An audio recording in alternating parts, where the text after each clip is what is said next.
네. 앞부분은 국내와 국외의 트렌드를 간략하게 살펴보는 시간으로 하겠습니다. 주로 아트프라이닷컴이라든가 아트론 또 다른 국내의 그 예술경영지원센터에서 하고 있는 그런 자료들을 통계로 하겠습니다. 뒷부분은 이제 미술품 감정에 대한 내용인데요. 굉장히 민감한 부분이 있어서 그 부분은 좀 촬영을 양해해 주셨으면 하는 말씀을 드립니다. 네, 우선 이제 앞부분입니다. 프린트에 나가 있는 부분의 경우는 프린트를 참고해 주시면 감사하겠습니다. 2019년 한국미술시장 시장 연간 규모는 5천억 정도로 파악되고 있습니다. 5천억이라는 돈이 어느 정도인가 하는 거죠. 어느 정도 돈일까요? 5천억이라는 게. 실질적으로 2015년 시장 정도하고 별 차이가 없습니다. 그러니까 계속적으로 수평적인 구조로 가고 있는 수준이다. 이렇게 보시면 될 것 같고요. 과거 10년간 추이로 볼 때 다소 하향세가 있으나 경면은 상승, 화랑은 하락한 수준으로 파악됩니다. 지역별로는 부산, 경남 지역의 미술시장 확장세가 급격한 변화를 견인하는 것은 분명한 사실인 것 같습니다. 특히 부산, 경남 지역이 최근에 갤러리가 많이 늘어나고 또 폐허가 상당히 확장 일로에 있는 점은 분명하다 말씀드릴 수 있습니다. 그에 비해서 광주라든가 대구 이런 경우는 어느 정도 유지선상에 있고요. 서울 같은 경우에는 상당히 높낮이가 심합니다. 경매는 상당히 발전된 면도 있지만은 계열의 경우에는 또 그렇지 않은 면도 있습니다.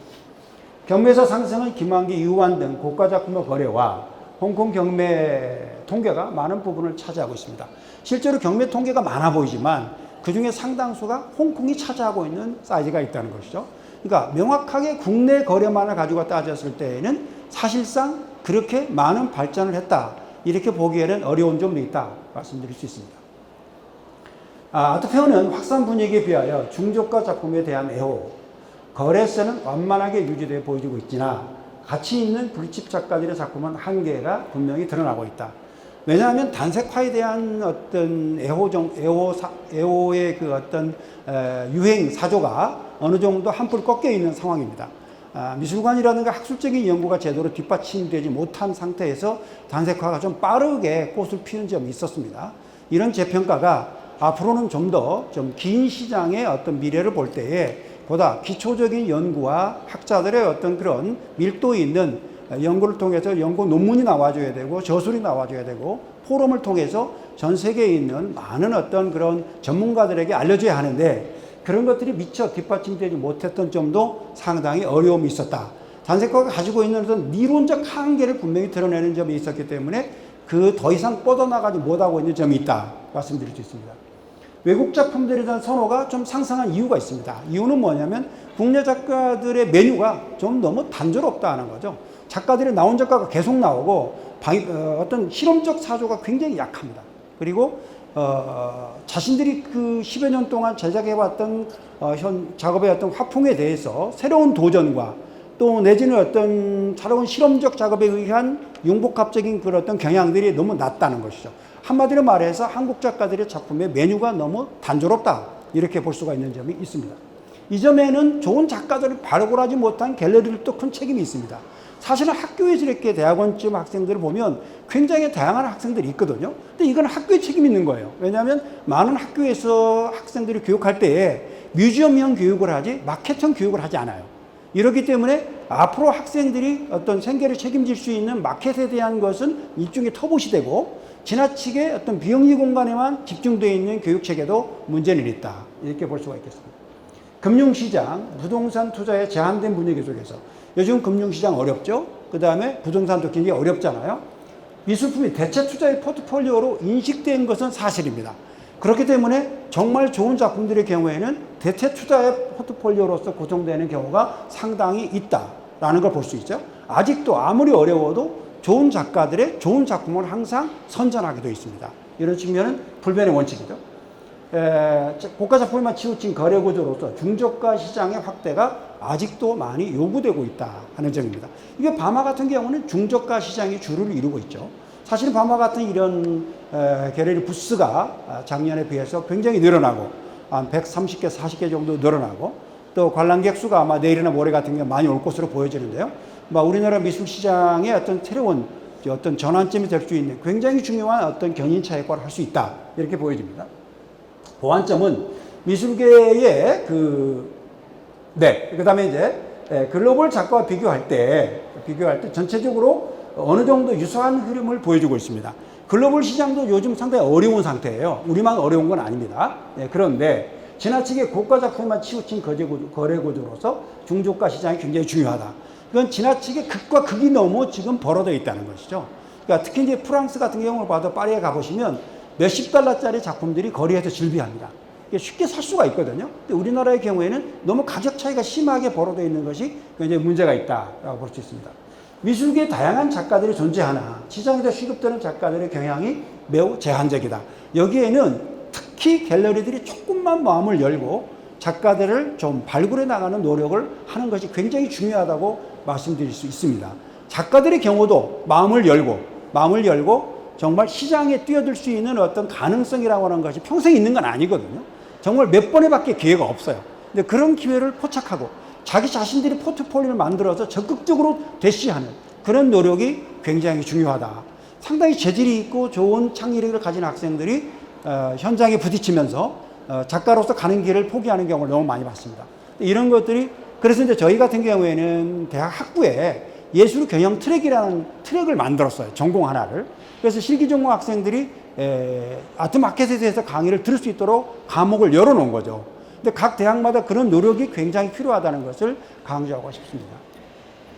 질적 수준을 위한 작가들의 도전적 실험과 발표 기회 확장이 중요하다는 것이죠. 지나치게 처음부터 마켓으로 나오면 작가들이 굉장히 혼란스러워요. 그러니까 중간 단계의 어떤 그걸 거치는 과정이 좀 필요합니다. 이번에 그 예경에서 지원을 했고 또 여기 지금 젊은 작가들의 작품을 좀 이렇게 실험적으로 보여주셨는데 한 두세 점 작품은 굉장히 좋더라고요. 근데 저런 전시들을 내년에는 좀 배로 확장하셔서 보다 도전적인 정말 저기에서 깜짝 놀랄 만한 그런 어떤 작품들이 좀 많이 나와야만 미래가 있습니다. 저런 부스들을 좀 내년에는 강화하셔서 다음 미래를 열어갈 수 있는 작가들의 도전 정신을 좀 확장시켜 좀 좋겠다. 이번에 예경에서 그 후원한 것은 굉장히 잘했다고 생각이 됩니다.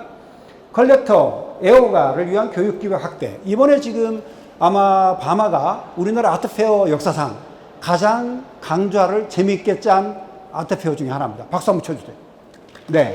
쉽지 않습니다. 쉽지 않고 굉장히 외국에서도 오시고 다양하게 짰더라고요. 근데 이런 교육의 장이 왜 아트페어만 있어야 합니까? 평상시에도 아카데미 스타일로 해서 많이 열어달라. 그 예산이 어떻게 될지 모르겠습니다만은 좀 많은 사람들에게 기회를 줄 수 있도록 해달라. 그런 측면을 부탁드리고 싶습니다. 마린시티가 엄청나게 이 빌딩만 올라갈 것이 아니라 예술에 대한 GMP도 좀 확 올라갔으면 좋겠다. 이런 얘기입니다. 네. 그 다음에 이제, 회화 시장이 80% 가깝게 점유하고 있습니다. 이거 문제가 있거든요. 조소작품이 너무 적고, 한국화도 너무 적고, 판화가 너무 안 나와 있어요. 사진작품도 너무 적어요. 장르가 너무 한쪽으로 치우쳐진 것도 좀 문제가 있다 하는 겁니다. 이건 것도 좀 다양성에서 좀 문제가 있는 거 아니냐. 이런 점을 앞으로 좀 고려했으면 좋겠다. 페어를 주관하시는 쪽에서 그것은 약간 유도할 수가 있어요. 100%는 안 되죠. 하지만 유도를 할 수가 있기 때문에 이런 측면들은 조금 고려하셔서 앞으로 좀 작품의 다양성을 좀 확보해달라 말씀드리고 싶습니다. 다만 이번 바마가 정말 또 자랑이 하나가 있습니다. 고미술 콜라보. 이건 우리나라 최초거든요. 근데 이게 굉장히 아주 깜짝 놀랐어요. 오늘 아주 추사 김정희부터 시작해서 겸재정성까지 아주 대단한 작가들의 작품들이 나왔어요. 굉장히 좋았고 또 이런 것은 조금 더 내년에 가서 혹시 부스가 열려진다면 좀 확대된다면 더 확산된 어떤 부스를 열어도 좋지 않을까 생각이 듭니다. 그리고 오늘 경매를 열어놓으셨는데 그걸 경매를 하신다는 건가요? 어떻게 된 건가요? 별도의 경매를 하십니까? 어떻습니까? 안 합니까? 그렇다면 나는 이렇게 생각해요. 일부는 경매를 실시해 좋다고 봐요. 끝날 때쯤 가서 일부는 경매 붙여보는 거죠. 굉장히 액티브한 변화가 될 것이라고 생각이 됩니다. 미술 기반 시설로서 부산 경남의 경우 미술 시장과 확산과는 달리 공립 사립미술관이 너무 없어요. 아주 좀 하부 구조가 안 되어 있는 상황입니다. 기회가 되는 대로 부산시 측에서도 경상남도에서도 좀 그 하부 구조를 제대로 만들어서 뮤지엄이 좀 활성화될 수 있는 어떤 그 기초 SOC를 만들어 나갔으면 좋겠다는 것이고요. 관련 포럼, 교육, 비평활동 등의 미미한 실정으로 중장기적인 체력 확보가 좀 중요하다. 그러니까 폐허만 굉장히 국내 굴지의 폐허가 2개가 딱 있어요. 그리고는 부산시립 빼놓고는 없습니다. 그러니까 미술관이라는 거 이런 것들이 중간중간에 있어야 되는데 이런 것들이 좀 앞으로 좀 활성화되었으면 좋겠다. 언제든지 와서 작품을 볼 수 있는 곳이 있어야 하는데 갤러리만 많지 미술관이라고 하는 규모들이 너무 작다 하는 얘기입니다. 이거는 아트프레스닷컴에서 조사한 겁니다. 조사한 건데 글로벌 프레스 인덱스인데요. 최근에 미술 시장이 이렇게 약 한 15년 동안 이렇게 변했다는 것입니다. 이렇게 여기서부터 100으로 놓고 봤을 때 쭉 올라갔다가 다시 2008년 올라갔다가 내려왔다가 올라갔다가 내려왔다 이렇게 해서 이 정도는 약간 내려와 있는 상태입니다. 우리나라만 어려운 건 아니고 해외 시장도 상당히 쉽지 않은 그런 구조를 띠고 있다는 것이죠. 이거는 우리나라의 지금 현재 상황입니다. 최근 한 7, 8년 동안 우리나라 상황을 그래프로 그려놓은 겁니다. 요거는 갤러리죠. 갤러리의 경우에 조금 떨어졌다가 약간 좀 멈춤해 있는 그런 상태고요. 그 다음에 경매사의 경우는 이렇게 일치월장 올라가고 있습니다. 올라가고 있는데 전체가 올라간 건 아니고요. 홍콩 경매가 여기에 상당히 사이즈가 포함되어 있다는 것을 생각하셔야 됩니다. 그러니까 실제로는 어느 정도 되면 요거 한 요 정도 된다라고 보시면 되겠습니다. 되겠고요. 그 다음에 이제 이건 아트페어입니다. 아트페어인데 사실은 아트페어의 통계가 정확할까요? 정확하지 않습니다. 이것은 한 20, 30% 정도 높낮이가 있어요. 높낮이가 있는데 높을 수도 있고 낮을 수도 있고 이렇습니다. 그런데 아트페어의 경우에는 잠깐 불안정한 이렇게 약간 이렇게 올라갔다가 내려갔다가 약간 이렇게 좀 움직이고 있는 그냥 보완적인 정도 수준이라고 보면 되겠습니다. 세 개를 합치면 수평 구조입니다. 미술시장이 조금 머물러 있는 상태다. 사실은 2005년, 2006년이 지나치게 급상승했던 점이 있죠. 그런 점에 어떤 보완작용이라고 봐도 좋을 것 같습니다. 요거는 중국입니다. 중국의 아트는 통계인데요. 이걸 보시면은 이거는 고대회화입니다. 고대회화. 고대회화의 이익률을 말하는 겁니다. 이익률. 이익률이 이렇게 이 수치를 놓고 봤을 때 이렇게 이익률이 높았다는 거예요. 그런데 근대회화의 경우에는 이렇게 됐다는 겁니다. 근대회화. 그 다음에 금입니다. 금. 이게 금이에요. 금을 100으로 놓고 본 겁니다. 금이 이렇게 됐을 때 고대회화가 이렇게 많은 이익을 남겼다는 것이죠. 이거는 당대회화입니다. 당대회화는 지금의 작가들을 말하는 거죠. 그러니까 지금의 작가보다 고대회화가 훨씬 더 높은 이율을 남겼다. 이 얘기입니다. 우리나라하고는 정반대죠? 그렇죠? 우리나라 고대회화 작품 가격이 없잖아요. 근데 이번에 고미술품이 나온 것은 굉장히 아주 그 새로운 어떤 비전을 어떤 터닝 포인트를 만들어내는 그런 역할을 할 수가 있을 거다. 이렇게 생각이 됩니다. 앞으로 아마 이런 경향이 중국 같은 경우에 주도를 하고 있고 그렇기 때문에 홍콩에 가서 우리가 자꾸 안 되는 거예요. 이런 현상을 이해하고 난 다음에 들어가야지. 그리고 우리나라 고미술을 가지고도 얼마든지 홍콩에 진출할 수 있으리라고 봐요. 네, 이런 점을 앞으로 연구해 나가고 보완해 나갈 것이다. 그 다음에 중국의 아트는 통계인데요. 이건 중국화 400명만을 가지고 통계를 낸 겁니다. 400명만을 통해서 이렇게 높은 수치를 보여주고 있어요. 유화의 경우는 이렇게 수치를 보여주고 있습니다. 사실은 이게 그때보다 약 15년, 20년 전보다 굉장히 높아진 거의 뭐 배 정도의 수준도 높아진 경향을 볼 수가 있습니다. 궁극적으로 보면 결론적으로는 한국보다 중국이 2배 이상의 상승률을 보였다라고 볼 수가 있겠고 아무리 중국이 어렵다고 하지만 이렇게 시장의 어떤 특징을 가지고 있는 걸 볼 수가 있겠습니다. 한국 미술 시장의 규모는 이렇게 사이즈별로 나와 있어요. 영역별로 나와 있는데 회화의 경우에는 전체적으로는 81.8%를 차지하고 있죠. 너무 아까 그랬죠? 회화가 너무 많다고 그랬잖아요. 회화가 많은 게 나쁜 건 아닙니다. 하지만 경향도 좀 다양하게 했으면 좋겠다는 거고요. 거기에 한국화는 2.7%밖에 안 돼요. 이건 좀 문제가 있는 거 아니냐 하는 거고요. 작가들이 분발해야 됩니다. 굉장히 중요한 거예요. 그 다음에 이제 판화 이런 영역들이 조각 설치 빼놓으면 나머지는 거의 없습니다. 이런 것들이 상당히 시장의 어떤 경직된 상태를 몰고 오는 그러니까 메뉴가 너무 단순한 거죠. 메뉴가 단조로우니까 살만한 게 분명하게 정해져 버리는 거죠. 그러니까 식상하다고 보는 거예요. 이런 측면들을 어떻게 확장시킬 거냐는 문제도 중요하다. 여기서 지금 내용은 안 나와 있는데요. 일방적으로 대부분 구상회화가 많아요. 구상회화가. 구상회화가 줄을 이루다 보니까 또 재미가 없는 거예요. 너무나 똑같아지니까. 이런 측면에 대해서 앞으로 연구를 좀 더 해나가야 되겠다 하는 생각이 듭니다. 그 다음에 이제 요거는 밤의 작품에 대한 요 경매에서 아트페어 화랑 이렇게 다 나와 있는데 이제 약간 경매회사와 아트페어와 화랑의 차이가 조금씩 나죠. 이건 있습니다. 그 다음에 이제 요거는 그 주로 유통 영역에서 퍼센테이지를 보는 건데, 그래도 화랑이 좀 많고, 그 다음에 경매회사가 좀 낮은데요. 실제로 경매회사는 두세 개 가지고 보는 거거든요. 화랑은 몇 개입니까? 우리나라 화랑 몇 개 있는 것 같아요? 400개가 넘어요, 400개가. 예. 400개가 넘는데 두세 개 경매회사하고 견주었을 때 너무 차이가 심한 거죠. 이런 점이 있다는 거고요. 그렇습니다. 네. 이거는 얼마 전에 열렸던 K옥션입니다. K옥션인데, 이후한 개인전 보는 줄 알았어요. 너무나 많은 작품이 나왔어요. 이거는 좀 문제가 있는 거 아니냐. 그러니까 작품의 다양성 문제에서 경매에서도 한계에 부딪혔다는 것을 볼 수가 있기 때문에 조금 다양하게 전시를 좀 꾸며줬으면 좋겠다. 그래야 와서 구매자들에게 어떤 욕구를 축적시킬 수가 있는 거거든요. 굉장히 중요합니다. 부스에 딱 한 명만 가지고 나온 갤러리가 몇 군데 있더라고요. 그게 굉장히 장점도 되지만 굉장히 단점도 됩니다. 잘 생각하셔야 돼요. 이 부스는 3층, 4층으로 걸어도 아무 문제 없어요. 여기 굉장히 아주 어려운 자리 아닙니까? 그러니까 어떻게든지 판매만 될 수 있다고 한다면 그 공간을 생각하지 말라는 거예요.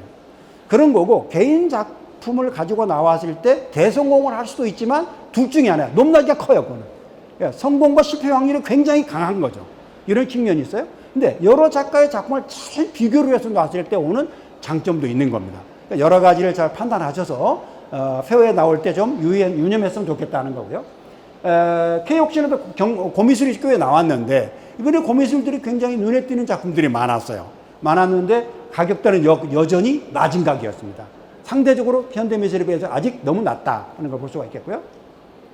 서울옥션이 새로 건물을 만들었죠. 만들었는데 요번에 너무 히트를 친 게 뭐냐면, 서울옥션이 히트 친 게 조명입니다. 조명. 한번 다음 기회에 서울옥션의 조명을 한번 관찰해 보세요. 아주 독특한 조명이에요. 깜짝 놀랐어요. 조명을 어떻게 쏘느냐가 굉장히 중요한 거거든요. 위치, 그 다음에 그 정도, 그 다음에 그 어떤 그 전구의 어떤 어떤 수준, 굉장히 중요한데, 요번에 전구가 아주 특이한 그런 전시 기법을 받아들여서 천장도 높았고 의미가 있었습니다. 바마 작년도 그림이죠. 작년에 비해서 굉장히 올해는 바마가 역동적으로 변해갔고, 또 아까 말씀드렸듯이 고미술을 콜라보 했다는 거 굉장히 의미가 있었고, 그 다음에 예경에서 이런 젊은 작가들에 대한 어떤 그 시작점을 알려준 터닝포인트가 된 이런 것들은 굉장히 좋았습니다. 다만 앞으로 바마도 여기에 대한 보완점이 많이 있기 때문에 아마 이 사업이 끝나고 난 다음에 어떤 여러 가지 평가를 받아서 그에 대한 보완점을 가지고 내년에 훨씬 더 좀 나은 그런 페어로 성장했으면 좋겠다는 생각입니다. 펫페어가 있죠, 펫페어. 개, 애완견을 위한 페어가 있고요. 그 다음에 이거는 이제 아트 제주입니다. 아트 제주가 굉장히 열심히 했어요. 물론 호텔 페어긴 하지만 상당히 좋은 성과를 거두었고요. 이거는 이제 그 서울 화랑협회에서 도산공원에서 페어를 개최했죠. 그랬지만은 상당히 흥미가 있었습니다. 저렇게 이동식으로 페어를 만들 수 있구나라는 생각이 들었죠. 공원에서도 가능하구나. 서울시 한복판에도 가능했잖아요. 꼭 뭐 코엑스가 아니더라도 이런 다양한 어떤 그 뭐랄까 마케팅의 전략의 다양화 이런 것들이 이루어지고 있다는 걸 볼 수가 있습니다. 이거는 예경에서 지금 공부를 하고 있는데 저속 작가 지원 작가 공모 요강에 나와 있는데요. 작년에 이제 저희가 화랑협회하고 공동으로 해서 이거를 제안을 했던 것이 이번에 선택이 됐습니다만은 조금 아쉬운 점이 있어요. 이거는 제한 조건이 있기 때문에. 하지만 이런 것들을 적극적으로 보시고 또 이런 안을 계속적으로 정부에다 어떤 제안을 해서 이게 실현될 수 있도록 노력을 할 것입니다. 할 것인데 좀 하면 무슨 소용이 있습니까? 많이 참여를 하셔서 여기에 좀 이걸 활용 가치가 있을 수 있도록 노력해 주시는 것도 시장의 몫이라고 생각이 됩니다. 요거는 제가 한 6개월 동안 연구한 자료들이에요. 자료들인데 이거는 이제 우리나라와 외국의 지금까지 역대 최고가를 분석한 겁니다. 역대 최고가. 비싼 가격을 보셔야 그래도 오늘 기분이 좋으시잖아요. 그렇지 않습니까? 예. 그런데 최고가를 분석한 건데요. 김환기부터 시작해서 쭉 지금 작품이 다 나와 있잖아요. 조선시대 회화 와유첩까지 나와 있습니다. 총 44점의 작품을 분류한 결과가 이렇게 나와 있습니다. 가격대가 이렇게 형성이 된다는 거 보여주는데요. 사이즈를 보면 김환기가 12점으로 28%를 차지하는데 추상 시리즈만 그렇습니다. 그 다음에 김한기의 추상이 1점, 구상 시리즈가 8점, 총 다 합치면은 21점이 김한기의 작품이었습니다. 결국 전체 작품 중에 거의 40% 정도를 김한기가 혼자 차지하고 있는 거예요. 김한기 선생님의 작품은 훌륭하고 평가할 만하지만 이게 정상적인 미술시장입니까? 그렇죠? 이런 점을 우리가 좀 고민을 해야 되겠다. 이건 최고가만 하니까 좀 부풀린 점은 있습니다. 그렇다면 반으로 줄인다 하더라도 전 시장의 20, 30%를 김한기 선생님에 의해서 이게 좌우된다는 것은 우리가 생각해 봐야 되지 않느냐. 이런 점이고요. 그 다음에 이완 선생님의 작품이 3점. 그 다음에 청경자, 이중석. 이렇게 이 작가를 빼고 나면 결국은 이렇게 넘어가는 겁니다. 고미술 쪽으로 넘어가는 건데 우리가 한번 이런 문제에 대해서 앞으로 더 고민을 해보고 연구해보고 학자들도 많은 연구를 통해서 이분들이 재평가를 받을 수 있도록 노력해야 되는 거 아니냐. 이런 점이 있는 거죠. 김한계 제작 연도별 한 점당 평균 가격을 보면 1913년작, 그 다음에 50년작부터 쭉 넘어가는데 근래 미국 뉴욕 시절로 올수록 가격이 올라간다는 걸 알 수가 있죠. 뉴욕 시절 오른 거를 연도별로 다 분석을 한 겁니다. 이거는 나중에 자료가 나오겠습니다만은. 그 다음에 이제 요거는 제작 한 점당 평균 가격인데 요거는 2017년도 통계와 2019년도 2년 차의 통계를 다시 내본 겁니다. 그랬을 때 약간의 변화가 있는 거예요. 2019년도가 훨씬 더 활성화되어 있고 2017년도는 시장이 그만큼 아직 발달되지 못했다는 걸 보여줄 수가 있는 겁니다. 이게 작품을 좀 보시겠습니다. 지금부터 김한기 작품입니다. 김한기 최고가죠. 최고가 얼마입니까? 85억 2천만 원. 우리나라에도 85억 2천만 원의 작품이 있다는 거 모르셨죠? 네. 굉장히 높은 가격에 낙찰이 됐습니다. 홍콩 그랜드 하얏트 호텔에서 낙찰이 됐고요. 현재까지는 최고가입니다. 우리나라. 아마 100억을 꼭 돌파할 것 같아요. 100억은 넘어갈 것 같습니다. 네. 100억을 밤하에서 좀 나왔으면 좋겠네요. 그렇습니다. 네. 그 다음에 요거는 이제 도자기입니다. 도자기 1996년 69억을 지금까지 깨지 못하고 있습니다. 70억을 지금까지 깨지 못하고 있어요. 네, 그렇게 된 거고요. 그 다음에 이것도 김한기입니다. 65억 5천만 원. 이 작품 전체를 보여주니 너무 많아가지고 몇 개만 제가 보여드리는데요. 65억 5천만 원 정도. 이게 랭킹 한 4, 5위 안에 들어가는 거고요. 이것도 도자기입니다. 도자기, 이것도 60억 정도 나가는 겁니다. 한국의 고미술품들은요, 이거에 5배는 받아야 돼요. 5배는. 정말 저평가된 거예요. 5배는 받아야 되는 작품들로 세계적으로도 미술사 쪽으로 이런 작품들 만나기 쉽지 않습니다. 특히 백자, 청화백자는요, 정말 명품이에요. 네, 그런 게 많죠. 특히 다랑아리 같은 경우는 나왔다 그러면 4, 50억은 기본으로 받아야 되는 거죠. 그렇습니다. 그 다음에 요거는 이제 개옥전에 나왔던 작품인데요. 이것도 역시 54 최고가를 기록했죠. 김한기 독주의 독주 그냥. 이렇게 됩니다. 네. 근데 김한기가 정말 좋긴 좋아요. 좋긴 좋은데 그 김한기 한 사람밖에 없다는 거냐? 그렇잖아요. 그죠? 백남준 왜 가격이 안 올라가죠? 우리나라 작가잖아요. 그죠? 뭐 연구가 해야 되는 거지. 전 세계에서 알아주는 작가, 글로벌 작가가 백남준 아닙니까? 그렇죠. 네. 김한기 48억 8천만 원에 낙찰이 됐습니다. 그러니까 홍콩이고요. 요게 이제 이중섭입니다. 이중섭 47억 원 낙찰됐죠. 네. 박수근, 말도 많고 탈도 많았던 박수근입니다. 45억 2천만 원. 부산과도 관계가 있는 작품이에요. 왜 그런지는 말 안 하겠습니다. 그런데 이 작품이 그래도 상당히 그 당시에는 아주 세상을 떠들썩하게 했었죠. 45억 2천만 원. 그랬습니다. 요거는 이제 역시 도자기입니다. 도자기인데 청화백자. 청화백자가 많죠? 우리가 볼 때는 고려청자가 많이 높을 것 같은데, 그죠? 예, 백자가 굉장히 많아요. 예, 백자가. 요거는 43억 6천만 원. 예, 경매가 됐습니다. 뉴욕 크리스티에서 경매가 됐습니다. 네.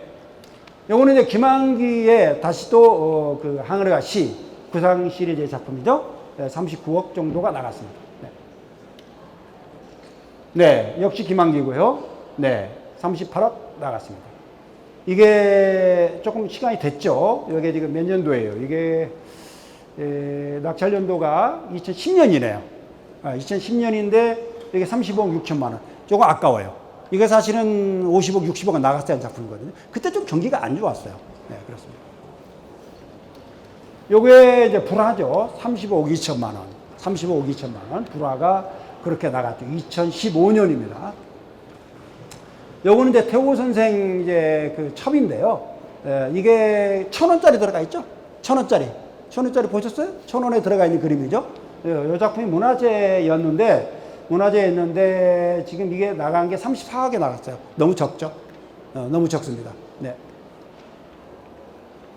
네, 이건 30억 5천만 원. 이 작품도 참 좋은 작품이죠. 큰 작품이에요. 아주 완벽하고요. 좋은 작품인데, 조금 가격이 더 나가도 되겠다. 다시 나오면, 이제 10년 지났잖아요. 다시 나온다면 뭐 70억, 60억 정도까지 내다볼 겁니다. 그 다음에 박수근 작품의 역시 이제 이전 작품이죠. 2007년 25억 원. 네. 그 다음에 요게 이제 뉴욕 크리스티에서 나갔던 건데요. 1994년 낙찰 작품입니다. 24억. 지금 오래된 낙찰 가격이죠. 그런데도 불구하고 지금 봐도 정말 작품들이 좋잖아요. 네, 고미술의 가능성을 보여주는 굉장히 의미 있는 경우라고 볼 수 있겠습니다. 백자대호 2018년 5월에 나간 겁니다. 24억 7천만 원. 네. 요거는 21억. 김한기, 이우환 선생 작품으로서는 가장 높은 가격에 기록이 됐습니다. 21억에 나갔는데요. 네. 홍콩 세일입니다. 요거는 김한기.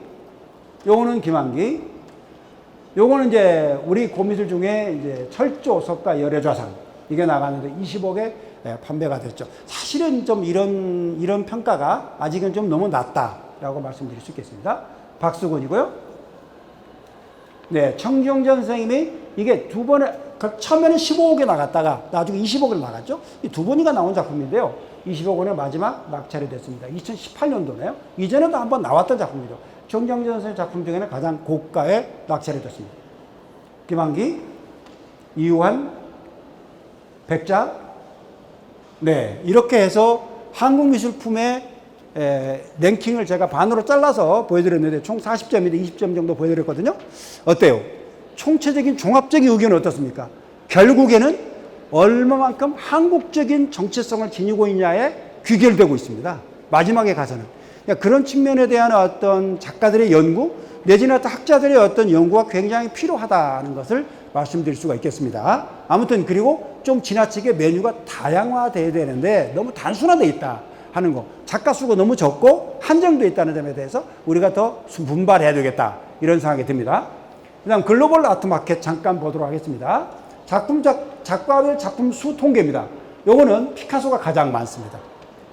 가장 많고 크림트, 마크 로드코, 모딜리아니 이런 식으로 쭉 나갑니다. 이거 나가는 요게 지금 인기 순위예요. 결과적으로는 이게 인기 순위인데 요거 이제 보면 클로드 모네, 반 고흐, 윌리엄 데쿠닝, 잭슨 폴 이렇게 나가는데 재밌는 거는 조금 우리가 미술사에서 봤던 세잔느나 뭐 무슨 반 고흐나 이런 사람들보다 오히려 크림트라든가 로드코라든가 이런 작가들이 앞서 있다는 거죠. 이 인기도에서. 아마 데비드 오코니가 지금 생존 작가 중에 제일 비싸잖아요. 그죠?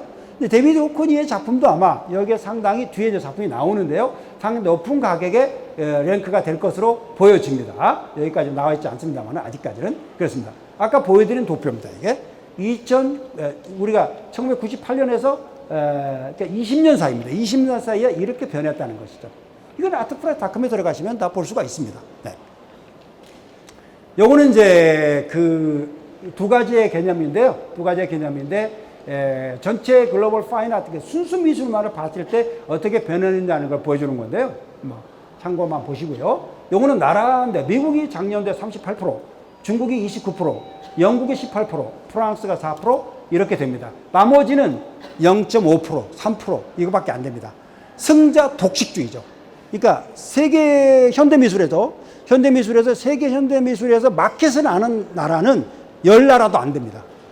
그 10나라 중에 5개 나라, 4개 나라가 결국은 85%를 다 가져가는 거예요. 나머지 5%, 3%를 가지고 200개 나라가 가져가는 겁니다. 매우 잔혹하죠. 근데 문화예술이 가지고 있는 그 특징이 그렇습니다. 매우 독재적이에요. 이런 측면이 있죠. 그러니까 그 스타들이 올라설 수 있느냐 하는 문제인데 실제로는 이제 요거는 여러 가지 요인이 있습니다만은 이건 순수 미술만 따질 때 그런 겁니다. 근데 이제 공예, 예를 들어서 무슨 보석, 전체를 다 가지고 따지면은 이거보다는 훨씬 더 사이즈가 줄어들죠. 퍼센테이지가. 네, 이렇게 되는 겁니다. 순수 미술을 제대로 이해할 수 있는 나라는 얼마 안 돼요. 예. 그런데 우리나라가 적어도 14위권, 15위권 안에 들어갑니다. 우리나라가. 조금만 노력하면 10위권까지 올라갈 수가 있어요. 예, 그렇습니다. 네. 이거는 이제 경매회사들인데 저 보이지 않아서 경매사들하고 그다음에 이 최고가를 기록한 작가들입니다. 모딜리아니, 피카소, 호퍼, 그다음에 뭐 호커니, 데이비드 호커니가 최고가를 기록했죠. 요게 지금 최고가 기록한 가격입니다. 네, 요게 이따가 작품이 나올 겁니다. 이미지로 제가 보여드리겠습니다. 이게 최고가죠. 예, 요거는 제가 시간 있으면 동영상을 보여드렸으면 좋은데, 예, 뭐 다음에 보도록 하겠습니다. 이게 5천억짜리입니다. 5천억짜리. 지금까지 최고가. 요거는 현재 지금 약간 행방불명이 돼 있어요. 예, 행방불명이 돼 있는데, 요거는 사실상은 이제 굉장히 제일 비싼 작품이면서도 약간 진위가 약간 논란이 있는 그런 작품이기도 합니다. 요거는 이제 살바도르 문데 아까 작품이죠. 행방이 보이지 않는다는 최근 트렌드를 저희가 조사해서 적어놨는데요. 이게 이제 사실상은 이제 중동 루브르 아부다비에서 구입을 한 것으로 알려졌는데 지금까지 작품이 전시가 되지 않고 있습니다. 바로 이 사람이죠. 무하머드 빈 살만이라는 사람이 왕세자입니다. 왕세자가 구입한 것으로 알려져 있습니다. 네, 여기가 뮤지엄이고요. 네, 루브르 아부다비입니다. 네, 루브르 아부다비. 네. 얼마 전에 오픈했죠. 그다음 이가 이제 드쿠닝입니다. 드쿠닝의 3,500억짜리입니다. 데이비드 게핀 산 거고요. 펄 고갱 언제 결혼하니? 이것도 역시 카타르의 공주가 구입한 것입니다. 이것도 3,400억. 그다음에 이 두 점을 다 이분이 사신 거예요. 이분이. 작년도에 키아프에서 이분을 모셔온다고 그렇게 난리를 치더니 모셔오기는 무슨 그림도 안 보여서요. 근데 사실 이런 분들이 연간 구입 액수가 1조 2천억입니다. 연간 미술품 구입하는 게 어마어마하죠. 예, 이런 사람들이 좀 큰 손들이 와줘야 한국 미술 시장도 좀 변화가 있다. 그러니까 얼마나 좋은 컬렉터를 모셔올 수 있느냐가 굉장히 중요한 변수가 될 수가 있는 겁니다. 이번에 이제 오픈한 뮤지엄입니다. 카타르 내셔널 뮤지엄입니다. 장 누베르 설계했죠. 얼마 전에 저번 달에 오픈했습니다. 저번 달에. 근데 이제 이게 사막의 장미를 아이디어를 얻어가지고 설계를 했는데요. 아주 아름다운 뮤지엄이었죠. 그다음 잭슨 폴록, 그다음에 마크 로드코 최고가입니다. 2,100억이 나갔죠. 그다음에 피카소. 동영상이 있는데 다음번 강의 때 제가 동영상 보여드리겠습니다. 네. 요거는 모딜리아니. 모딜리아니인데 요거는 중국 사람이 산 거죠. 루이첸 씨가 구입했습니다. 동영상으로. 요것도 나오는데요. 약 2천억 정도 되는 가격에 구입을 했죠. 이분은요, 택시 운전사 했던 사람이에요. 루이첸이. 택시 운전. 진짜 힘들게 고생한 사람이에요. 그래도 돈을 벌어가지고 그냥 원건 내가 작품 사겠다. 그래서 작품을 많이 구입해가지고 미술관을 2개나 설계했어요. 네, 대단한 사람이죠. 네. 요거는 중국화 작품 중에 최고가입니다. 1,500억. 지바이스 작품입니다. 지바이스. 우리나라 한국화 작가들이 작품이 너무 안 나가죠? 그리고 가격이 안 나가잖아요. 그죠? 네, 그렇습니다. 요거는 이제 알베르토 자코메티 1,500억짜리입니다. 아주 자코메티로서는 최고가죠. 네, 아주 유명한 작가죠. 네, 크림트의 작품이고요. 네, 뭉크의 파스텔라입니다. 파스텔라 1,350억에 나갔습니다. 파스텔라인데요. 피카소 얼마 전에 낙찰이 됐죠? 이게 얼마 전에 낙찰됐는데 이게 낙찰 연도가 어디 있어요? 작년인가 낙찰됐는데 요게 어떤 굉장히 높은 가격에 낙찰이 돼서 아주 깜짝 놀랐죠. 요게 이제 바로 지금 서울시립미술관 전시하고 있는 데이비드 호크니의 예술가의 초상이라는 작품인데요. 1972년 작품이고 이게 가격이 1,000억이 넘어 나갔습니다. 데이비드 호크니의 작품이죠. 아주 재미있는 분입니다. 작품이 굉장히 유쾌하고 작품 스스로를 반추해보는 철학적인 면모가 그 안에 들어있어서 자연과 함께하는 모습이 들어있어서 아주 높게 평가를 받고 있습니다. 네, 이 작품이 경매에 나와서 이제 낙찰되는 순간입니다. 네. 여기까지가 이제 마켓이고요. 이제 시간이 되는 데까지 감정을 잠깐 제가 설명해 드리도록 하겠습니다. 네.